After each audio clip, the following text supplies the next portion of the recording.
So Jodi Graham, as I mentioned, is the Executive Director of Utah Humanities. She has worked there since 1996, and she has served as the Executive Director since 2018. With nearly 3 decades of experience in nonprofit leadership, grant making, and community engagement, she's worked alongside organizations, funders, scholars, and community partners throughout Utah to strengthen cultural and civic life. She's a certified change leader. Jodi has led public humanities initiatives that bring people together to explore complex issues through dialogue, history, literature, and civic engagement.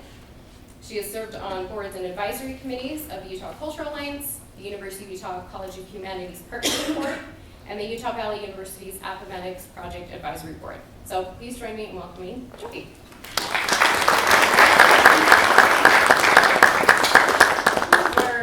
Is this on? I don't know if I want to stand up or sit down or dance across the room.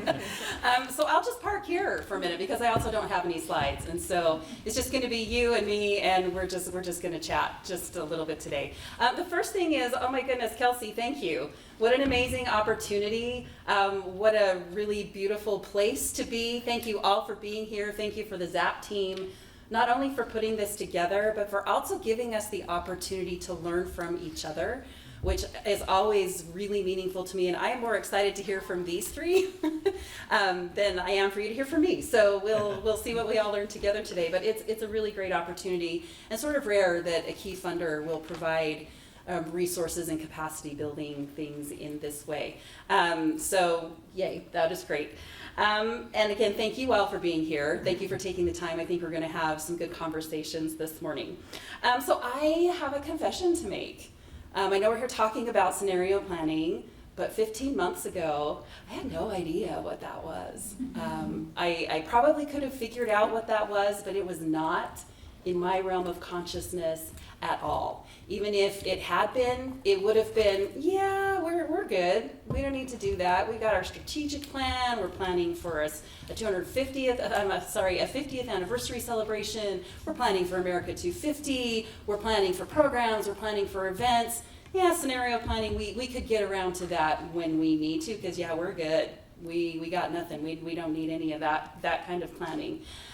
Until one email on April 2nd, 2025, changed everything for Utah Humanities. I'm going to give you just a little bit of background on Utah Humanities. So every state in our country and the 6 territories have a state humanities council. Just the same as every state has a state arts council. Arts councils are funded through the National Endowment for the Arts, and that all goes through state government. Hello, Division of Arts and Museums, our state arts council. On the humanities side, we are funded through the National Endowment for the Humanities. We are all independent nonprofits, and that money comes from NEH straight to us. So same idea, different formats. 50% of our annual operating budget comes from the federal government through the NEH, right? And so 2025, it started off great. We were planning for our 50th anniversary. We had 250th programming coming up. Our board and staff were clicking. We were a well-oiled machine. Everything was going along so great. And then it got a little rocky at the start of the year with some executive orders that kind of came out. And so we're like, okay, we can navigate this. We'll figure out what this means for us. We were always a little anxious about what could happen to federal funding, because for 50 years, we've always been a little worried about what could happen to federal funding, but we have a really great relationship with Congress. We have bipartisan support.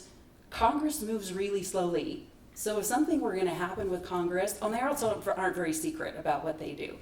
It's all out there in the open. So we knew if there was going to be a real threat to the NEH, we would know about it and we would be able to mitigate that and navigate that. So what do? Well, I went on vacation. So the end of March, I'm like, this is a great time to go. We're in between some stuff. I'm on an ocean. I'm on a boat in the middle of the ocean with no internet. Intentionally, because I'm on vacation, so I wanted to disconnect from work. And I don't know if any of you have been on a cruise or not. I don't know if that's your preferred way to vacation, but they have something that's called a fun day at sea. And so there are days when you go and you stop at a port and you get off and you look around and buy some stuff and you come back on the boat. But there are some days when you are just traveling, you're on the boat, you're going from here to there, and you're just on the boat all day, and that is the fun day at sea. And so I decided, as the second to last day of the trip, I thought, I'll just go buy that internet package for today, and I'll just take a peek and see what's going on with my email, just to let you know, you get back from vacation, you have 400 emails, nobody's answering them for you while you're gone. The work fairies don't come in and take care of that for you. So I thought I'd just get a little start of it, and it was clear with the hundreds of emails that were in my email inbox from all the other state council directors saying, did you get your email? Did you get your email? What are we going to do? So I see that everybody's grant had been terminated with an email. The email came on NEH letterhead. It was signed by the chair of the NEH, and it basically said, your work no longer fits the priorities of this administration, and so you no longer have this money, and they just took it away. I did not see an email for Utah Humanities. And so in my delusion, I'm thinking, well, we just must be so awesome that we escaped. Like, oh, we are the one council that they're like, oh no, what they're doing is good. They can keep doing it.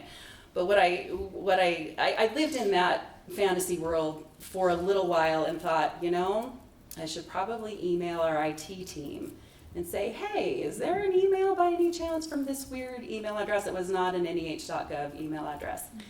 And our email filter had quarantined it because it looked malicious. So we got our notification, and there was never a truer statement. So we got our notification. So what that meant is overnight we lost 50% of our annual operating budget. Not only did we lose that year's money, but we lost access to the money that we hadn't spent from the previous years. We were locked out of the portal. We couldn't access. We couldn't draw down. We couldn't do anything. So there you go. We had to start making some decisions that no one wants to make. We had to lay off staff. We had to scale back or cancel programs. We had to cancel our statewide grant program that was what we were created to do 50 years ago and was our longest running program. We cut our budget to the bone. It wasn't even a skinny budget because I don't know that there was even any muscle, definitely wasn't any fat. And as a director, that was devastating. I couldn't sleep, I couldn't focus. I could eat though, because I ate my feelings for a year. So that was at least one positive I could do.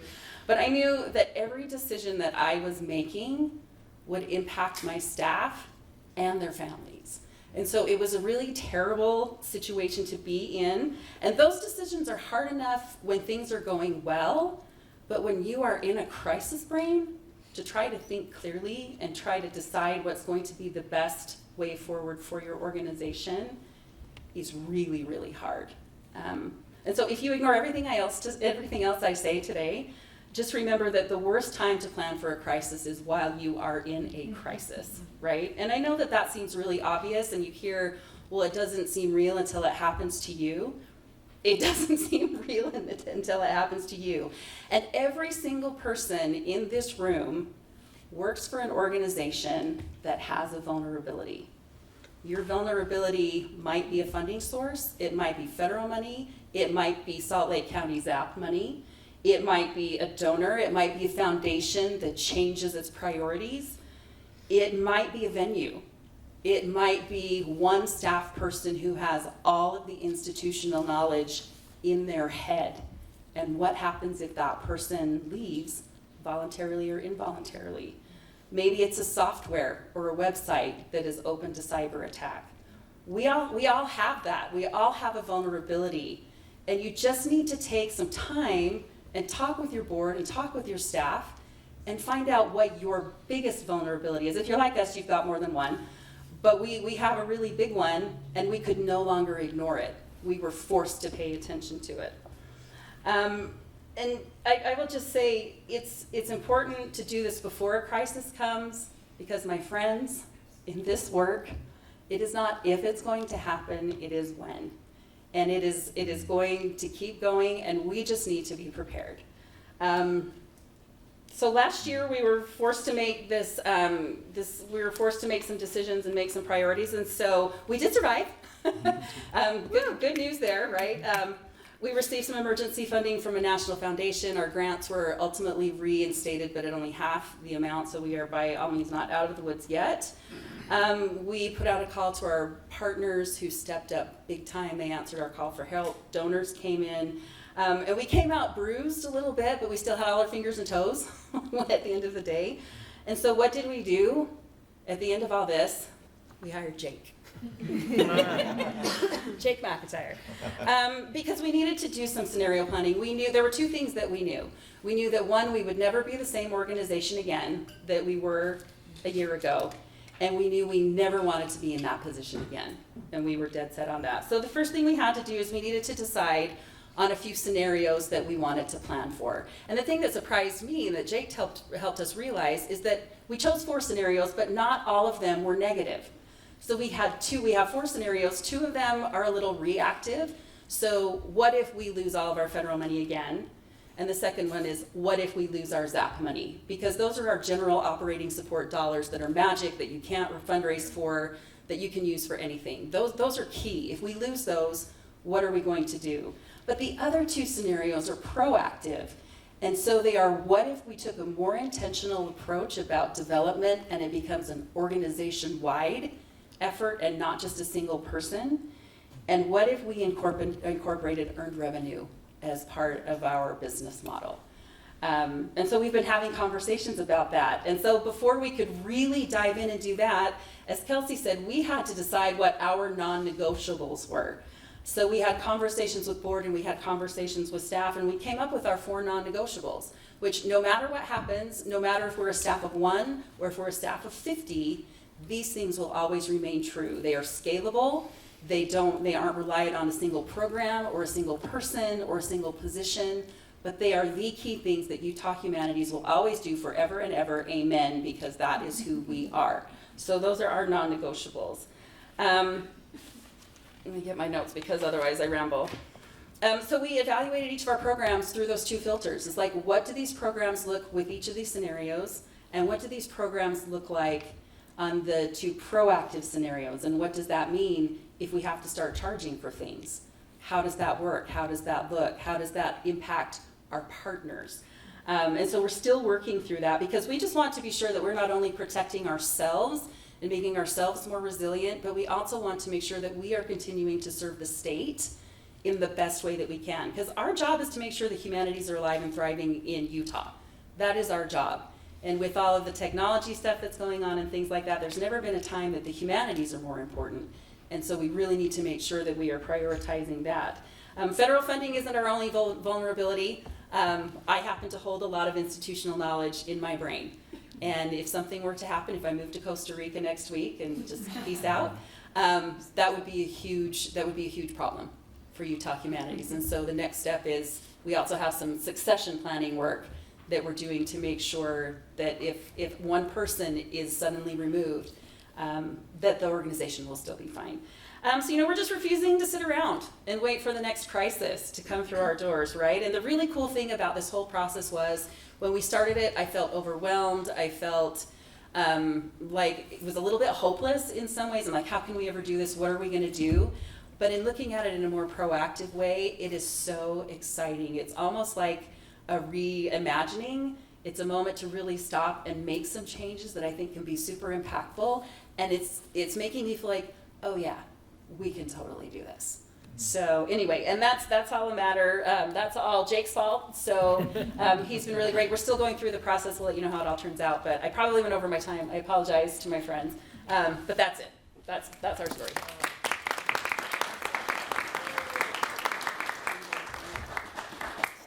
Thank you so much, Jodi. I feel like this is a good stage setting, right?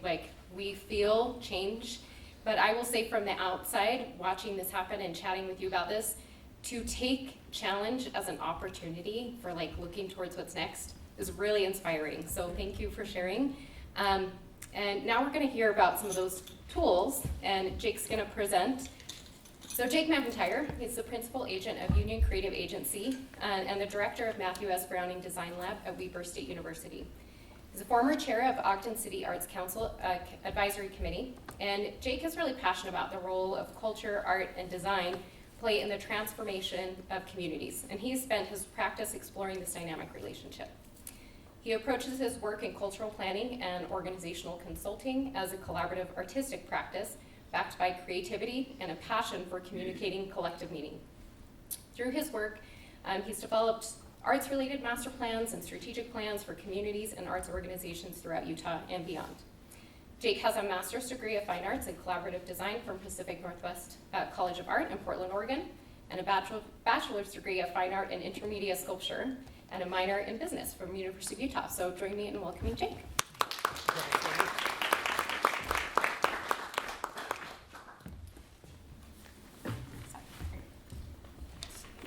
I don't know if I can hold still. I'm gonna try.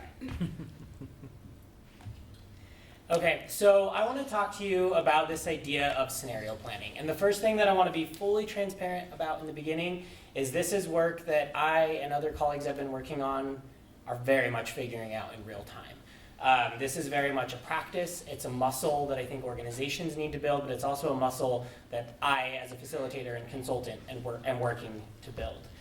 So I want to start with what is scenario planning, right? I think if I were to ask what is strategic planning, you could probably answer that question a little bit clearer. We have a mental model of what a strategic plan is, right? And some people love strategic plans, some people do it because their board tells them to or because a donor tells them to, whatever it is, but we kind of know what a strategic plan is, right? But what is a scenario plan, right? As Jodi said 15 months ago, it wasn't something she was thinking about. So some of the things that I've come up with in terms of how am I starting to define what scenario planning is? The big thing is it's a proactive practice of planning for multiple plausible futures, right? So the idea being proactive, right? Proactive planning and multiple plausible futures. So plausible meaning we probably don't need to spend time exploring things that aren't going to happen, aren't likely to happen. It could still be a fun exercise, but it's not the most critical, right? And then the idea of multiple, right? As Jodi said, it's not just what's going to happen to NEA. It's well, what about these other parts of our organization that are a bit fragile, right? The big thing is it reduces our response time when change hits. The idea is when change hits, right? We can imagine, based on the parts of our organization that are fragile, what change could look like, and we want to be able to reduce that response time. It's not that different from general emergency preparedness in our own lives, right? I think about it a simple way as if this, then that. Right? If this happens, how are we going to respond, and do we have a view of that? And then the last thing, and Jodi talked about this, is that I believe it should be both positive and negative scenarios. We should be thinking about not just what happens if this bad thing happens to us, but what happens if we take a different look at our organization. Or the other thing that might sound like it's not a problem but can be is what if we get a bunch of money we weren't expecting?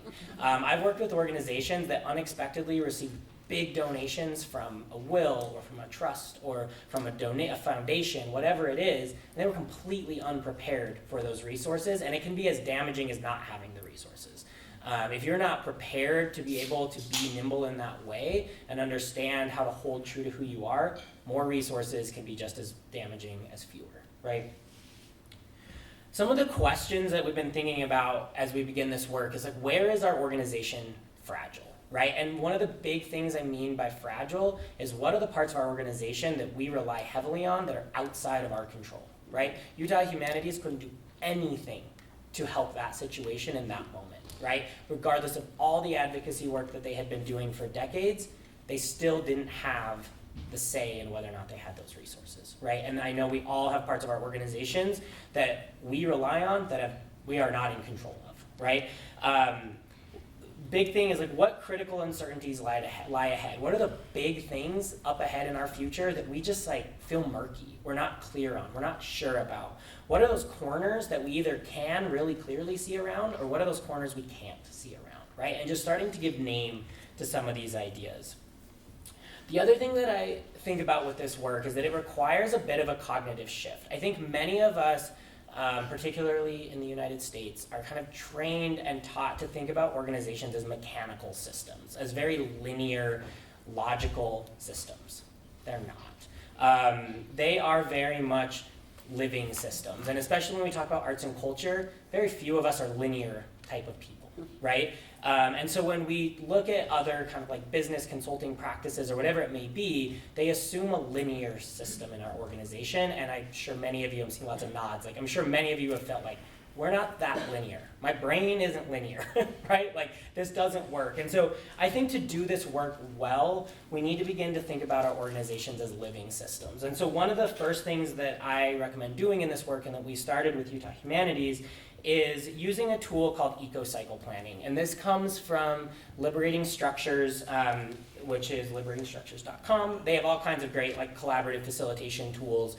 But this one, I've been working with a group of colleagues from around the world over the last 6 months, specifically to reimagine this model. And so this looks a little different than it would if you went to the website. And we're actually doing some other changes to this as well, because I think it's a really powerful tool for our time.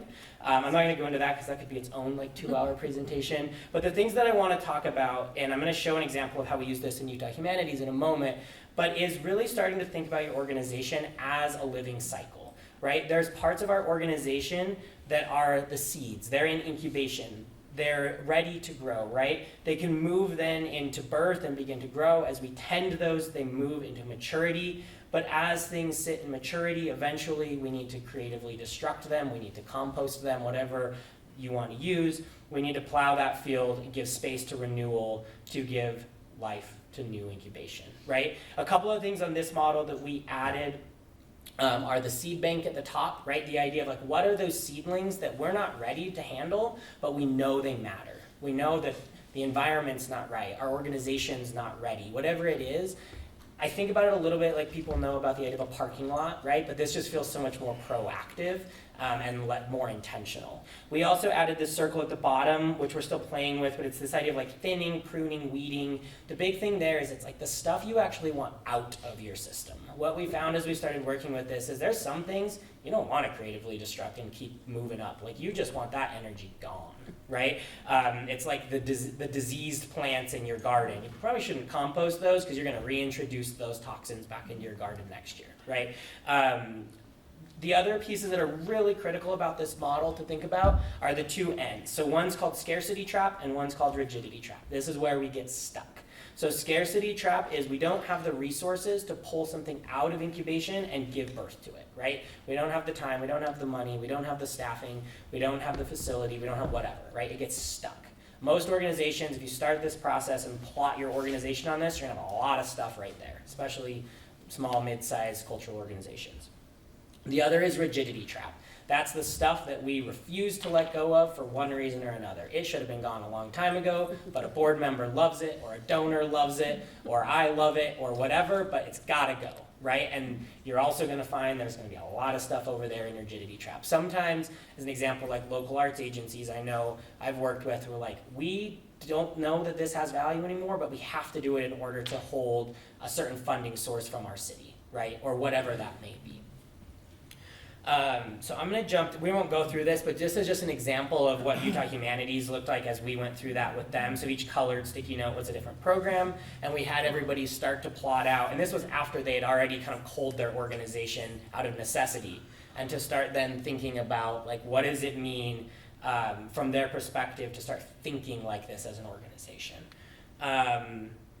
So once you begin to kind of think about this idea of like our organization is going to be in change and flux all the time. Different parts of our organization are going to move in different ways for different reasons.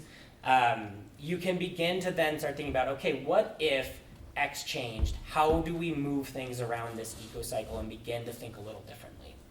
The other big thing with this work, and Jodi talked about this, is that this work needs to be both reactive and proactive. You need to be able to understand what are the parts of our organization that need to react to something, and what are the changes we can make now to be proactive. As we started just playing around with this, like work together and figuring this out, right, with Utah Humanities, one of the things we came up with was the reactive is like, hey, we know the bus is, we're gonna stand in the middle of the road. We know the bus eventually will come, and we have a plan for how we're gonna move. The other way to look at that is like, how do we just get out of the road, right? How do we put ourselves in a position to like not have to even absorb, that impact isn't as severe, right? Maybe that impact doesn't even come because we've built an organization that is so proactive, is so resilient in certain ways that that impact isn't going to affect us as much, or maybe not at all. That gets us to the idea of resilience versus agility. I think a lot of organizational planning work, you've probably heard about idea of resilience and resilient organizations, but what that does, right, and resilience is important, right? Resilience is our capacity to absorb impact. It kind of ignores what I think is a new trend in like organizational planning, which is to think about agility, right? What is our capacity to move? I think neither of these is fully complete. I think what we really need is both. I think we need to think in our organizations, what are the parts of our organization that need to be resilient, and what are the parts that need to be agile?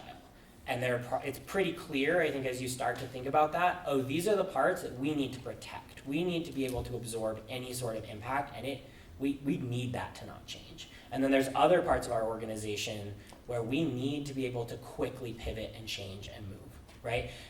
If you think about that eco-cycle model up in that top edge of maturity, one of the things that we think a lot about is like, how does preservation fall into that, right? There's some times where something like an old redwood tree, its life cycle is coming to an end, but it's important enough that we protect it, right? Or an old building, right? It might be well past its usable life, but it matters to our cultural identity, and so we preserve and we protect it, right? There's other things that like, it's time for that to go. Right? And so being able to think that difference about what are those parts of our organization that we want to protect and build their capacity to absorb change, and what are the parts that we want to allow to change. Non-negotiables, Jodi talked about a fair amount. This important thing here is these might be something like your core values. When we worked together with Utah Humanities, we found they were different than the core values. They were more operational. They were more about kind of how we show up and what we do.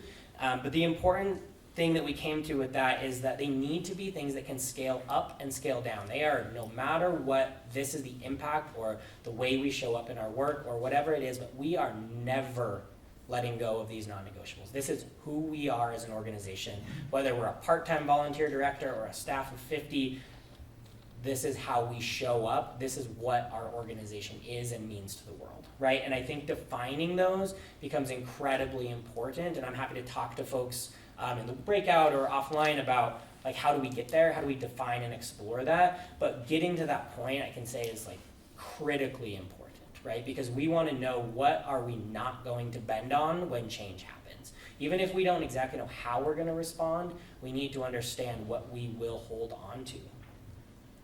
A couple like last things here. One of the big things here is thinking about your organization as a combination of both parts and the whole, right? Jodi talked about this looking at individual programs and understanding how each program might respond. But what we've also been doing is thinking about, okay, if this program over here responds this way, how does that affect us as a whole organization? Or if we're as a whole organization going to take on a more development or revenue focused model, how does that affect the parts? Right? And so constantly thinking between the parts and the whole. If you hold that idea of an ecological system or a living system, it helps, right? What are the unintended consequences of some small change on the bigger system?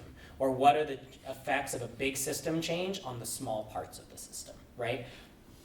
And then I'll just close with saying that this work is growing. I think you'll probably start hearing and thinking more about this kind of scenario planning. Maybe it's the new thing in 10 years that our boards and our donors make us do, whether we want to or not. But I want to communicate that like this is very much a practice. I don't want people to step into this work and feel like I don't know how to do it. I don't know how to do it right. I think it's really just about starting and building that muscle and beginning to think as an organization like, where are we fragile and how would we respond? Even if it's just starting out as a small conversation with your board or your team or your volunteers or a donor, just starting that practice of building that muscle of how are we going to respond if this big change happens to our organization. Thank you.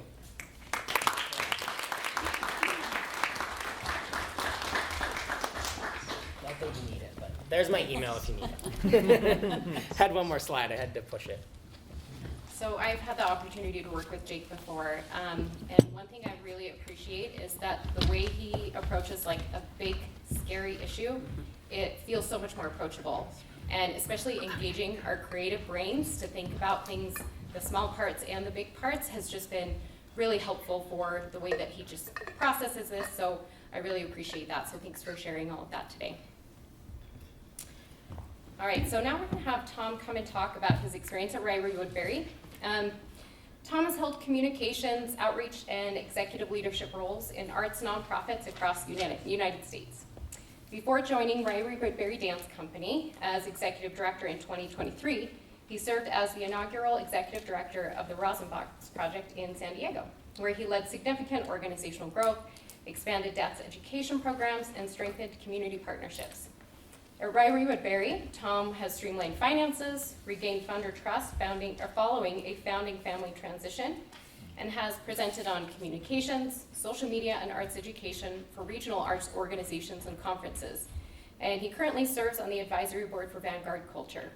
Tom holds a BA in organizational leadership from the University of Oklahoma and began his career as a professional dancer with Milwaukee Ballet, Grand Rapids Ballet, and St. Louis Dance Theater. Thank you for being here.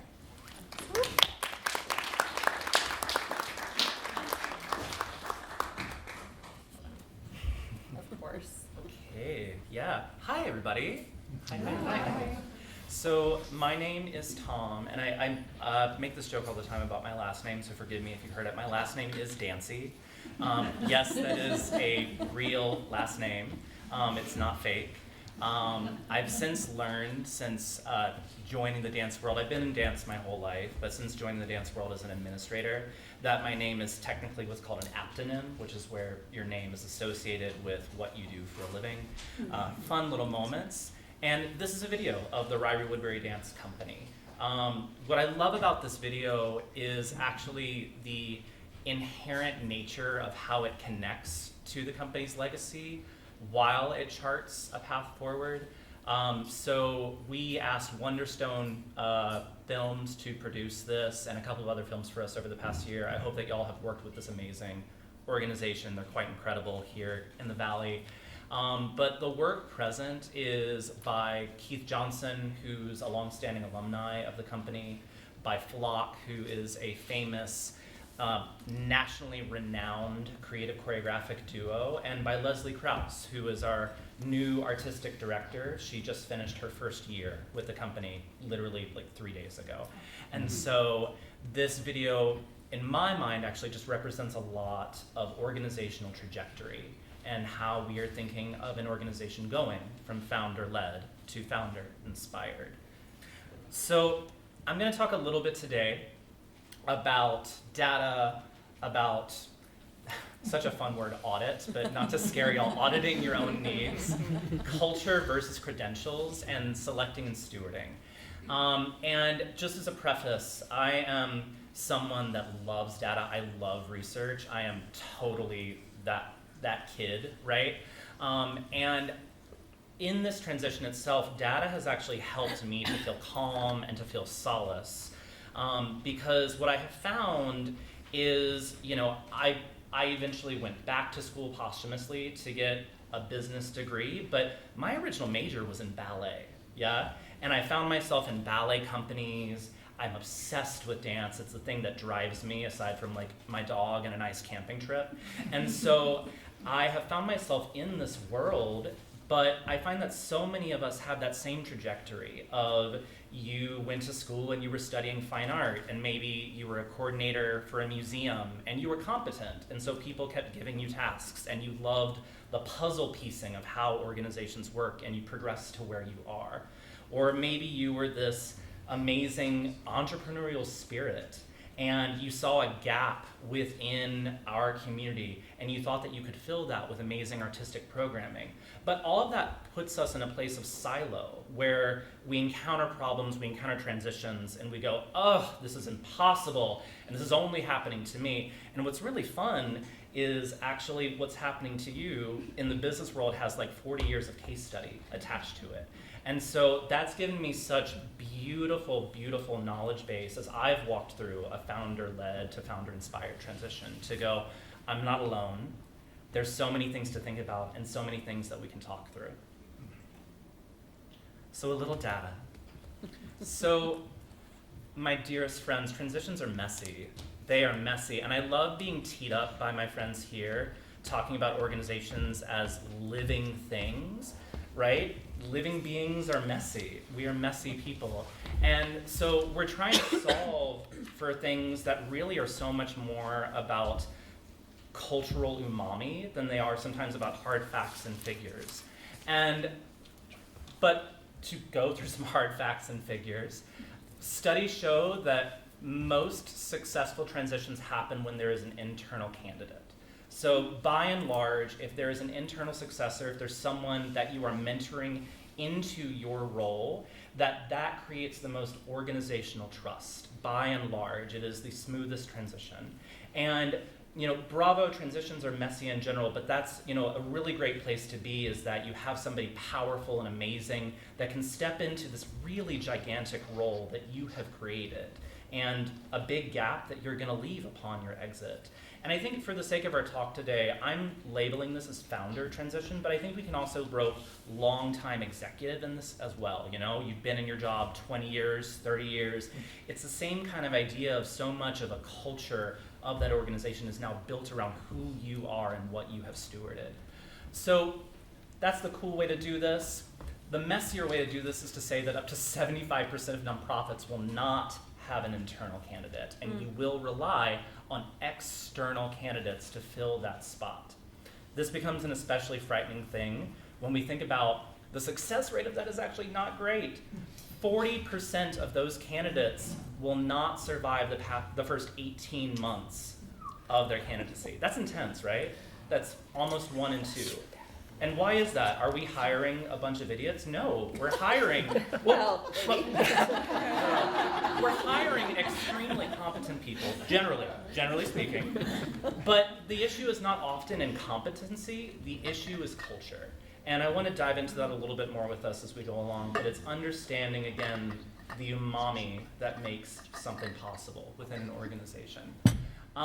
Nearly half of all transition planning involves current leadership staying on in a board or advisory role to mitigate knowledge loss and funding turnover. I think this is a really major piece. And I see this in various degrees now that I talk to colleagues all over the dance industry, and how many people in the contemporary dance space navigate this, because so many contemporary dance companies are founder-led until they're not. And how does that transition work? And providing that institutional knowledge to your successor allows for that success rate to take place. And then just thinking through the gap of knowledge. So I love that we're talking about succession planning over here. So studies show that only 29% of us are actively thinking about this or have something in place. So high failure rate, low topic of conversation, right? So maybe finding this middle ground somewhere is what we all need to be thinking about. And within this, and this has actually been something that we have fought through over the past 3 years and some change since I've taken over at RW, is things like donor lapses, financial deficits are actually incredibly common in these kind of transitions. You're a long-time executive, you're a founder, you're leaving. A lot of the people rallying around you are not necessarily even completely attached to the organization, they are attached to you. And so that becomes the great work of this succession planning, is how do we make it about the organization and not just the power of your leadership as we move forward into the next phase. So as we go through this, it makes me think of kind of all the things that I've been walking through, the trials and tribulations, the fun, the excitement, the harrowing moments of, oh my gosh, where am I going to find this next amount of money to make payroll? And it makes me think about how we audit our needs as an organization. And I know that audit is just kind of a scary word in general, right? We hear financial words and our hearts beat a little bit faster. But I love the idea, as I think about talking to the people that do accounting and audit for us, I actually love talking to people in accounting because they just say it like it is. They are very matter of fact, and it's just very I don't know, this is the number. What do you want me to tell me? What do I tell this is the number? And so I think if we treat our organizations in a similar capacity of just being very honest with ourselves about who we are, what we provide, what our gaps are, and then what do we actually need to go forward, as opposed to projecting into some place that doesn't actually exist within the reality of who you are. And so I'm thinking of this as broken down into, as you think about what the next cycle of your organization is, what is your artistic DNA? And we're going to keep diving into this, but this is like identity, values, mission. This is very much like the small things that make you who you are. At RW, I think about the fact that as opposed to the business model of something like a large ballet company, which is very focused on Nutcracker, it's very focused on an academy and schools to bring in this kind of income, contemporary dance companies are very focused in community. And they're very focused not just in their community of donors and ticket holders, but also in the community of local artists whose art that they help to steward. Communities like the Salt Lake Valley have cohorts of thousands of working professional dance artists that are not attached to any organization. And so often contemporary dance companies are called to be the providers and stewards of these large dance families. And so that's something to think about as a contemporary dance company as you walk through this kind of thing. We think about our funding networks, donors, relationships. Who are they going to relate to, right? Are they going to be able to connect with the person that succeeds you? We think about community, our audiences, our partners, our volunteers. We think about our governance, our board, and our staff roles. An interesting fact that I find is I've done tremendous, like just crazy late night with a glass of wine research about how these founder transitions work, is very often the governance piece is not as highly thought through. And as we leave organizations, we've managed to bring this circle of people around us that are providing board leadership, but so very often that group is not always equipped to make decisions by themselves. And so as you leave, how are you curating a board of trustees or board of directors that is active, engaged, and capable of making their own decisions once you depart the organization? We think about systems, passwords, files, processes, SOPs.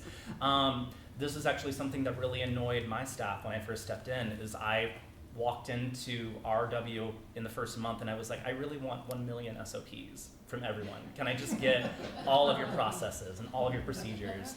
That really angered a lot of people. You would have thought that I had come in and was trying to burn the building down, but I just wanted organizational record of things that only existed in people's heads. And I was like, for the sake of us actually getting to live beyond this moment, these things have to be written down and codified. And then financial health. Transitions cost money. Do you have it? And that feels very stark and gloomy, and it is a tiny bit.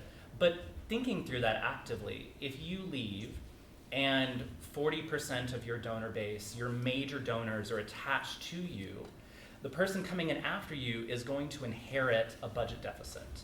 They are, if they're not from this community, it's going to take them time to develop those exact same relationships that you have developed over 20, 30 years. And so in your transition, are you thinking about, if this person comes from Timbuktu, how long is it going to take them to develop the same relationships that I've spent a lifetime developing? No. There we go.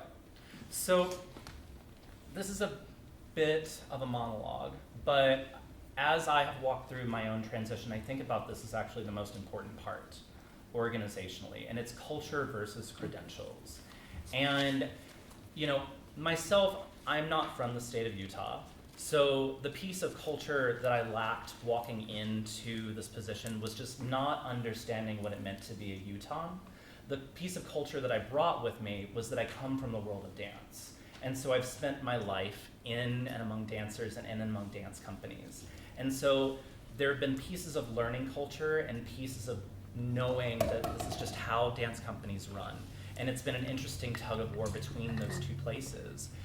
As you examine the next person, as you audit your needs, thinking through culture versus credentials, and hiring somebody for the sake of, you know, them really understanding software, budgeting, HR, fundraising, it's great. That's lovely, right? We want competency within the role. But if that person does not carry mission with them, cultural humility, trust, the ability to build relationships, and the ability to honor legacy, then we're putting ourselves in a position where this person can't succeed, and we're ending up in that 40% moment of this person's not gonna last. A story that I have for you, actually, is stepping into a 60-year-old legacy of 2 enigmatic founders, an amazing founder's daughter, who have built and stewarded an organization for years and years, right? It's a lot of coming in and learning to practice that cultural humility. I found myself in the first couple of months in this role, I would go out with donors, with stakeholders, and I found that the constant, time over time reaction was, well, I just don't know. You're not Jenna. I don't know. You're not Joanne. You're not Shirley. And it was so constant. I was sitting at home just mulling over this over a glass of wine of how do I break through to people? How do I express that I'm not here to upend an organization because I'm not from this community?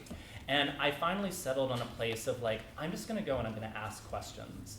And so the next time someone came at me with the idea of well, I don't know, you're not Joanne, it's I'm not. I am not that force of nature that was Joanne Woodbury. That is a powerful human, but I want to steward her legacy. Can you talk to me about how you see the next phase of Ryrie Woodbury existing? Can we talk about what you want to see from my leadership and what you want to see from this organization going forward? And as I think through that, I think that I only had the language to express that because, again, I've been in dance my entire life, and dance is filled with founders. I have spent so much of my dance career working for founders. And so I understand that idea of an organization's identity being built around amazing, incredible people. So for myself, how do I steward that? For you, for your organizations, how do you think about that as a part of the next phase of how your organization lives beyond you? And then the last thing is selecting and stewarding a person. And I just left a little joke because I know that these are hard jobs. We want to get out. We're tired. But don't retire to your casita in Palm Springs just yet. You have some work to do. You have some things to build. And or Costa Rica, exactly. All day. Never been there, can't wait to go. It's beautiful. But success depends so much on intentional selection, intentional onboarding, and clear founder and new leader boundaries, as well as transparency with staff and donors. So as you walk through the process of thinking through who's gonna succeed you, maybe you're a part of an organization with an amazing founder or longtime leader, they're debating stepping down, who's gonna succeed that person, auditing and then walking through very careful processes that are intentional every step of the way. And this is actually, it's funny that so many of us have worked with Jake. I think that these are great moments to bring on a consultant or an outside person, people that have really dealt with this time over time. We were looking posthumously after me coming on of how we really embody taking an organization from founder-led to founder-inspired, but a board, all of us on staff lacking the language to really make that possible, and sitting with someone like Jake and having Jake talk us through this exact process loop and talking about maybe we frame this in a way of honoring legacy rather than preserving legacy has actually been the calling card that has recently allowed Ryrie to find its way through various obstacles and into a state that I honestly wasn't entirely sure that we would be at 3 years ago. So it's a really exciting thing as long as you have the right pieces in place. With that, I'm available for questions. I hope to meet a lot of you today, but just to iterate that what you do is about mission, relationships, and culture. And I really hope that all of you feel empowered as you step into these phases of your life, you're thinking about transitions like this, to think about cultural DNA as this prime factor in how we plan for beautiful succession. Thank you all so much.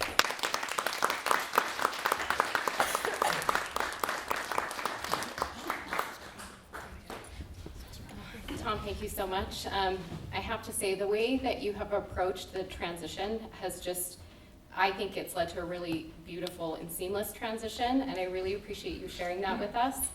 And I have to say, I regret that I didn't book you the breakout to do a dance routine with us. I don't regret that at all. Routine? Okay. Maybe next time. So thank you so much. Nothing about me. Would have said no. Okay, so next we're gonna have Brittany come up, and Brittany is the executive director of South Salt Lake Arts, where she brings a deeply personal touch to community building. Brittany first moved to Utah to work as a design director in commercial real estate before realizing her true calling was in the arts, which I think many of us have had that experience. She spent 3 years shaping the local landscape as the director for the Blocks Arts District in downtown Salt Lake City, and has chaired the Granary District Alliance with hands-on, boots-on-the-ground projects such as Huda Fest. Today, she uses that unique blend of project management, curation, and innovation to champion the idea that a thriving art scene isn't just nice to have. It is a vital driving force for a strong local economy. So, join me in welcoming Brittany.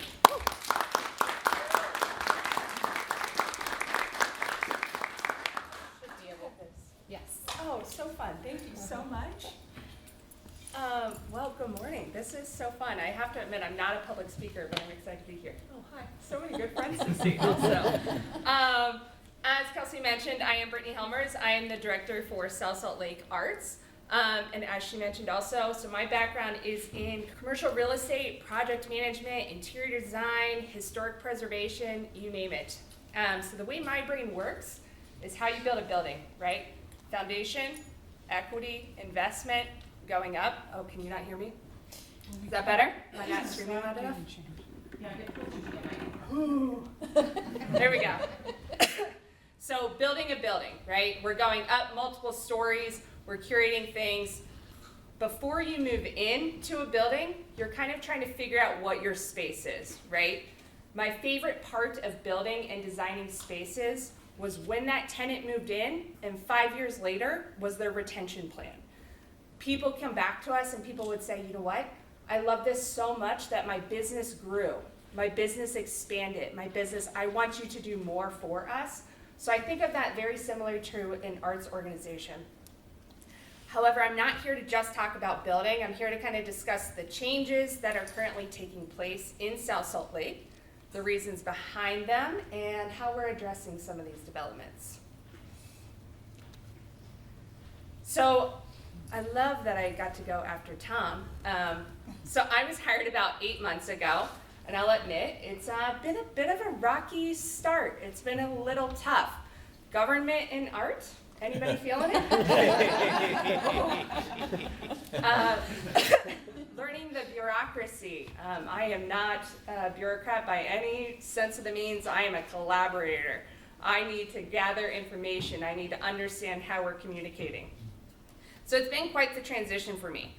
But as I've kind of learned this role, I've realized that there are quite a few foundational elements that we have needed to navigate.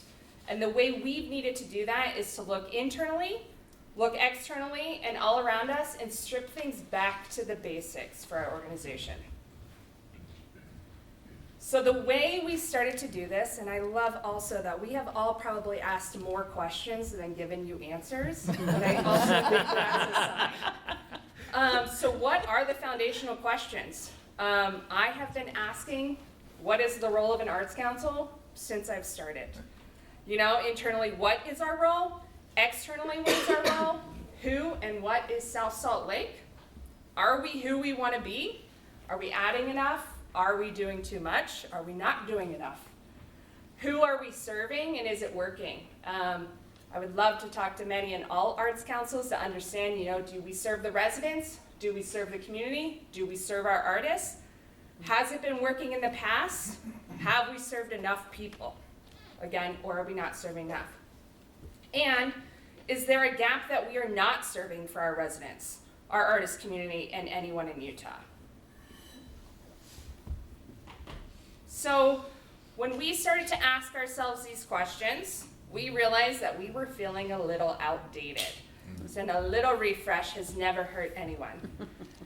So we took a look at our brand, our logo, our website, and we took a big deep dive into it.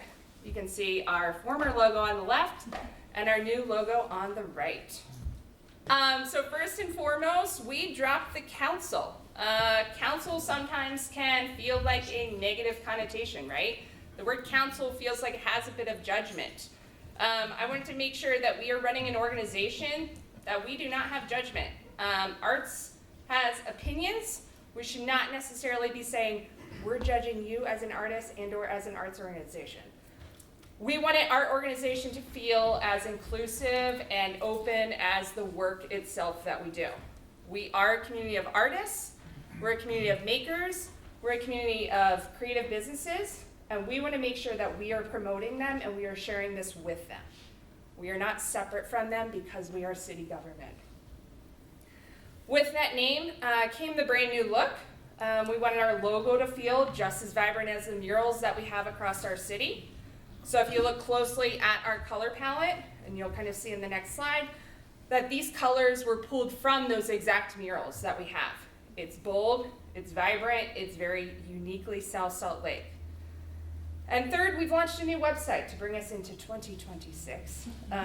Everything we do moving forward is grounded in our vision to really create that community, to create that character, to elevate our creative businesses within our city. We're here to open doors for artists, and we're here to thrive and to make sure that every project we touch has a lasting impact on our entire community.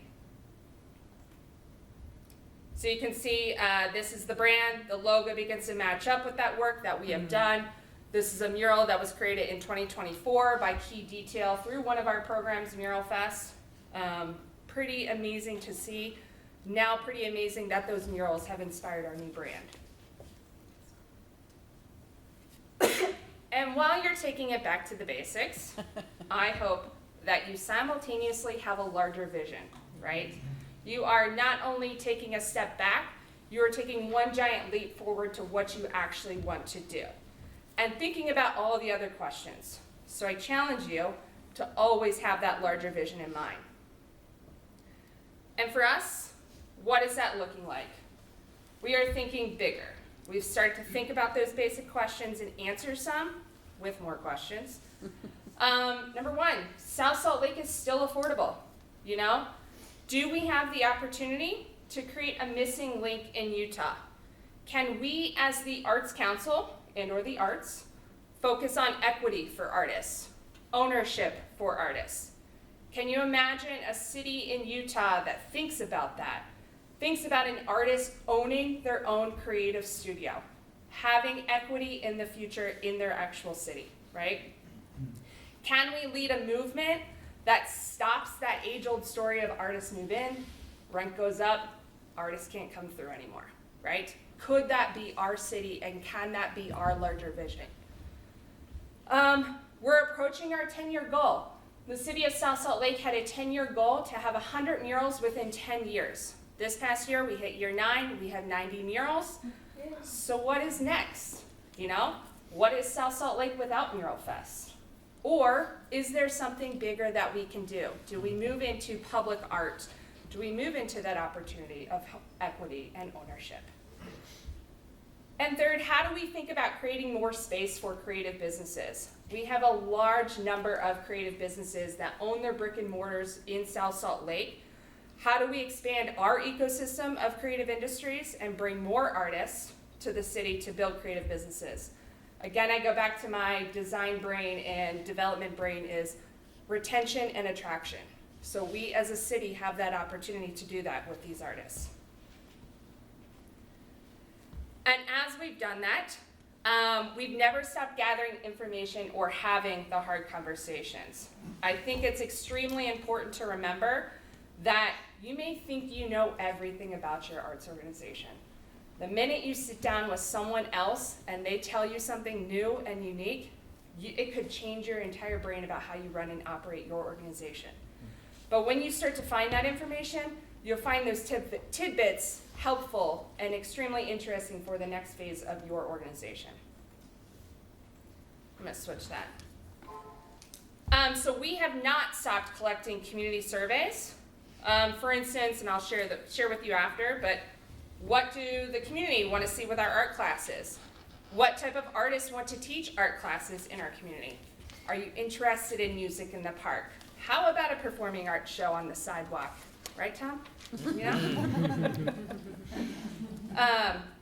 And this is an example of one of those surveys. We can kind of talk about that. But when we start to put some of these surveys out there, we're fascinated at seeing maybe the work that we're doing is not really what our audience wants to see and what our audience wants to do. When we put this out there, we're fascinated that maybe we shouldn't be doing art classes simply at our community center. It shows that people are interested in art classes in the park. It shows that people are interested in doing art classes at our local businesses, right? I'm also interested in people who take surveys who have never attended art classes, right? I thank you, appreciate you guys. So never stop collecting those community surveys. The other thing is go for coffee. I challenge all of you, I would love to go to coffee with each of you individually to understand what we as a city can do for you. So much happens when there's one-on-one time, internally, externally, never stop. Third, step out of your comfort zone. Meet with local businesses, meet with a random bike shop. I put that on there, I'm a big biker. You never know what they can do, right?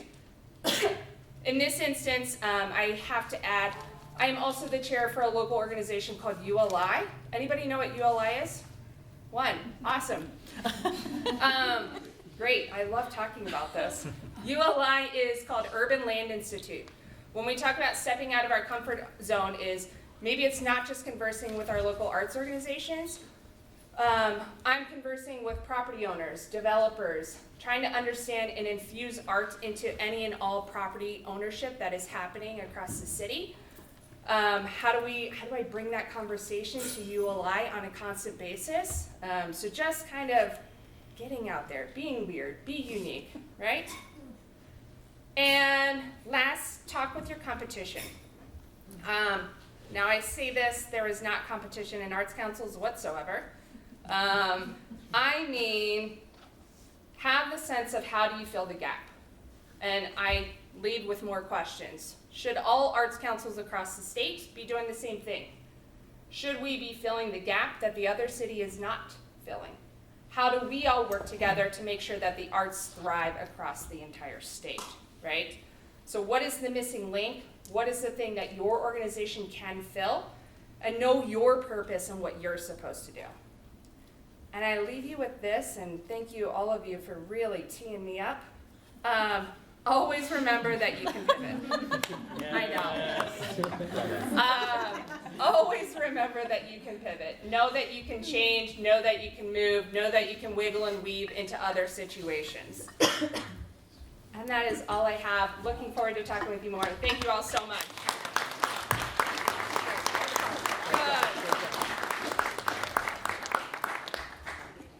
Thank you so much, Brittany. And I actually am really inspired by asking questions is helping you learn and guide your change and transition.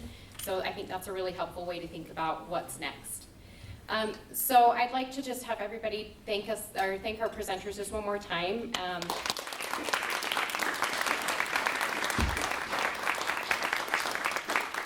I hope that you've got some good tools, some things to think about. And I do still have time for some questions before we break out. So if we have some audience questions, I'm happy to come around. But I will ask you to use the mic.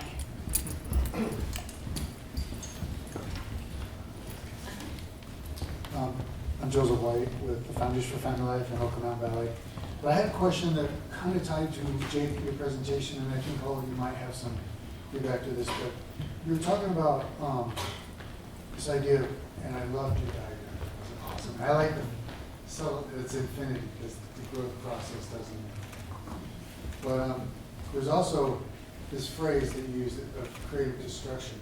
And so I wondered if you have thought about recommendations for how to make that difficult decision between preservation versus when the time is right to, fish or cut bait, right?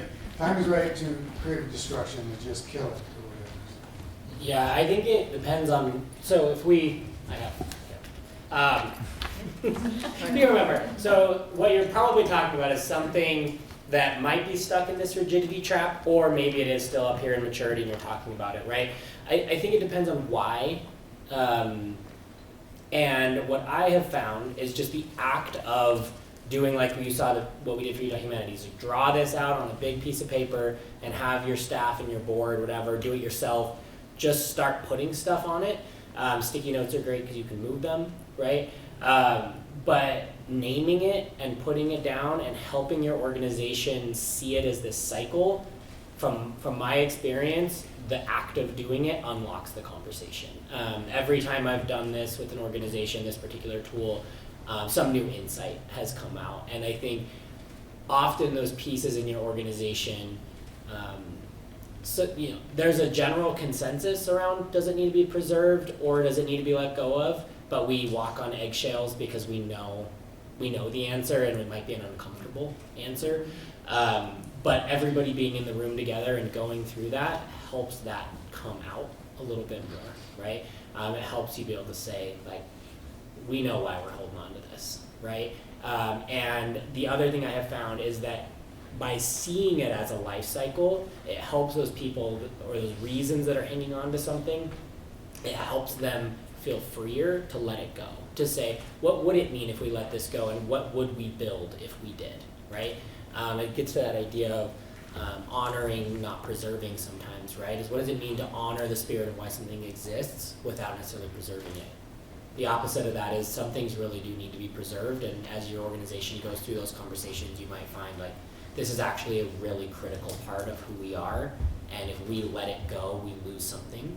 And so we need to now compile resources around it. So I think just the act of doing it opens that up a bit. Thank you. Which I can't get over how awesome it was to have Tom right after you, because you understand, is the founder the one that's causing the problem and so forth. Let me, okay. Hello. Okay. So, I mean, I think that, I think it is so easy to blame a predecessor for things. It is so easy to blame the person that's sitting at the head of the table. People are just working with what they're working with. They are working in sometimes super difficult situations and trying to make things happen. We all know this, right? Many of us are sitting in those positions here in this room. Admittedly for myself, if I ever hear that conversation happen in like a semi-public setting, I try to squish it as quickly as I can, because it's not beneficial to Ryrie as a company. It's not beneficial to like our history or our legacy. And people have done such amazing work to make that last 60 years. I think as far as like transitioning and making those moments go from, an amazing founder or a couple of founders who held everything on their shoulders, there's so much trust that has to be gained from a community in order to make those transitions take place and to be able to say, maybe this is the moment that we let go of something. And I think a great example right now for Ryrie Woodbury, we're really leaning into what Joanne and Shirley tried to embody, which is kind of focus on the experimental nature of contemporary dance, that it's not always going to be something you enjoy watching, but it is going to be something you have an opinion on, and that opinion on is what you want. And with our new artistic director coming in, she embodies a lot of trust automatically, but she has different ideas. She comes from a different dance lineage and she wants to do different things. And we just launched a new season yesterday. It looks beautiful. We've had a couple actually, our ex-marketing director came back and designed the entire season, which for me felt like a cool moment of like, people really see Leslie's vision, people that belong to this org family, and they want to be a part of it. But it does feel different. It feels a little bit different than what Ryrie has done before. And I'm having this moment of like, I don't think this would have been possible 3 years ago. This would not have been a thing. And so for many of us, it's been this practice of patience of, we want you to know that we're gonna handle this legacy with care. But things eventually will change and shift, but we won't do it until we're all aware that it's gonna be something that's being done with clear intention and love for what came before us. And without that, it just wouldn't be possible.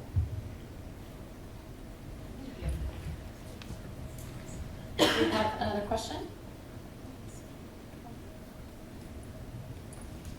We asked all the questions. Do you have any answers?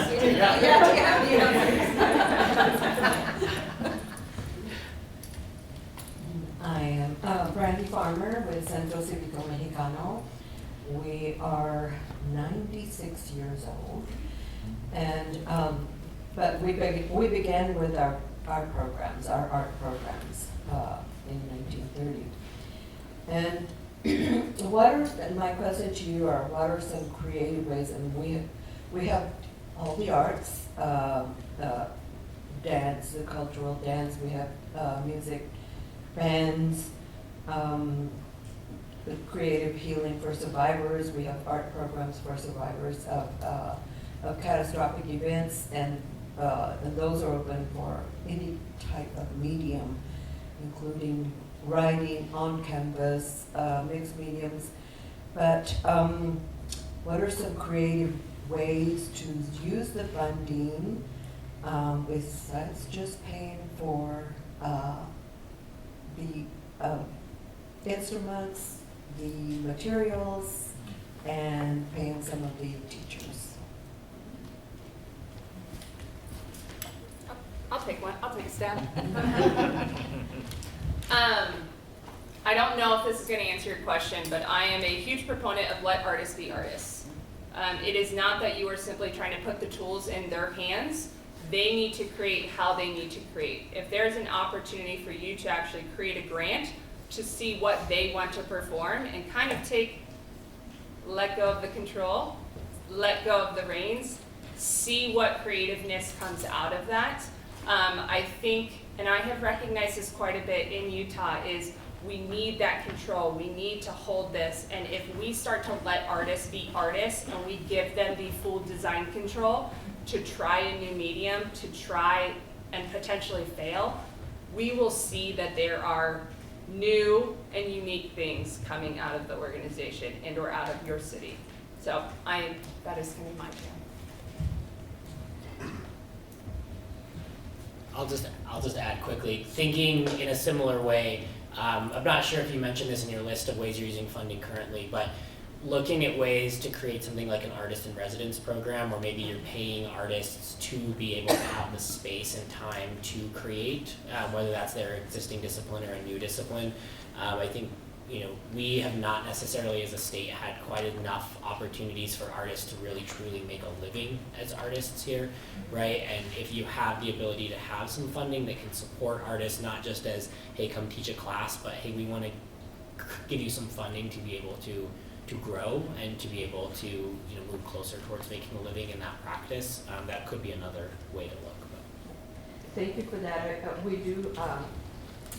We added Artes de Mexico. We have an art gallery, and we have opened it up to sponsor them without any cost to them. So that's an in-kind donation, about I don't remember how many thousands of dollars per year. But anyway, and that's one of the things that they want to bring is an artist in residence for I don't know how many months it is, but and that we could, thank you for bringing that up, because that's another way. Thank you. And I just say one more thing, just make sure that when you're making these decisions, you have artists at the table, because the artists will tell you what they want. And so make sure the people you're working with, they have a chance to be. Okay. Hello everybody, my name is Olivia Juarez with the Salt and Sand local multimedia storytelling collective. I heard a couple of y'all mention board members, and it sounds like sometimes they've made you do things that you may or may not want to do in order to survive and thrive in a transition. I want to ask, on the other hand of that, do you have any examples of how members of your board of directors have been proactively engaged in helping you not just survive but thrive through the transitions that you faced at your organizations? And I guess what advice would you have to somebody like me who, as part of their transition, is cultivating and bringing on new board members to help the organization thrive into its next phase of life? I can take the first stab at this. So the first thing is it's the care and feeding of your board. You have to form those relationships and those channels of trust before the crisis comes. In the same way, we do a lot of work with our board. Boards are tricky because a lot of the times they're volunteers. They're only interacting with what you do a couple of times a year. They aren't boots on the ground in depth, doing it, living it and breathing it the way people who are doing it are. So making sure that your board knows and understands and you have those existing relationships is really important. And then it's natural. So for us, it was very organic. I was really lucky that my board and I, during all the crazy stuff that was happening last year, we agreed immediately and together that preserving core staff was the priority. So we could cut programs, we could cut operating expenses, we could not travel, we could do whatever, but keeping the people was the most important thing, because without the people, the work doesn't happen. And that wasn't a hard sell.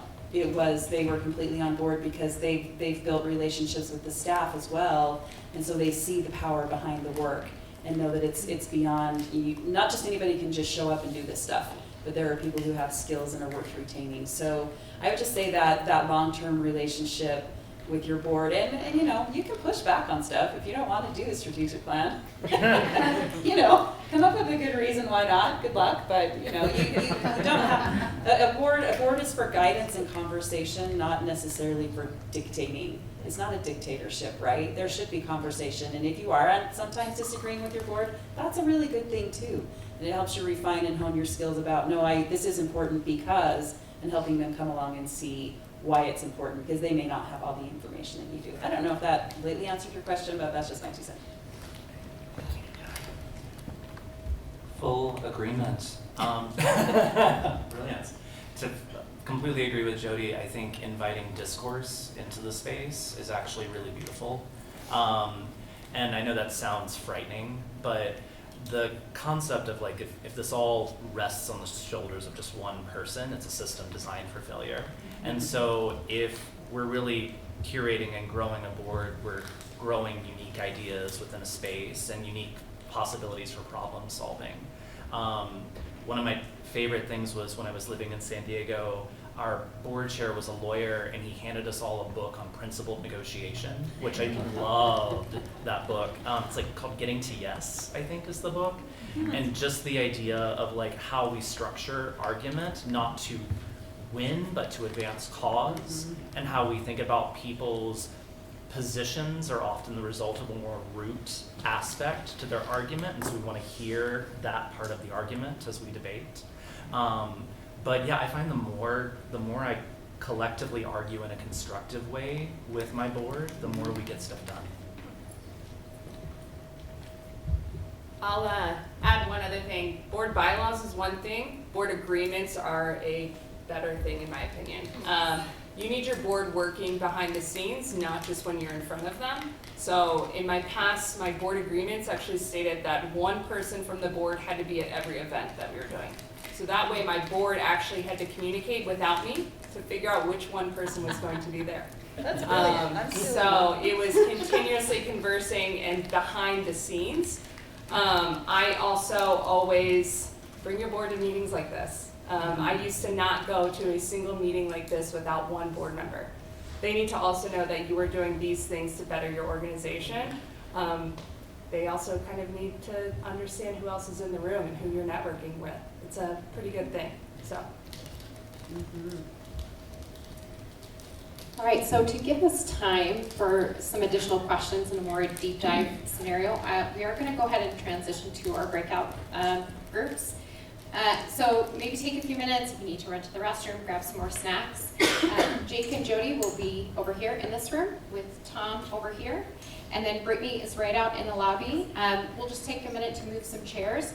I do also just want to let you know that the materials that we have today, regardless of what group you're in, they have materials that I'll be sure to share out with you. So know that that's coming if you would like any of that. So, okay, thank you.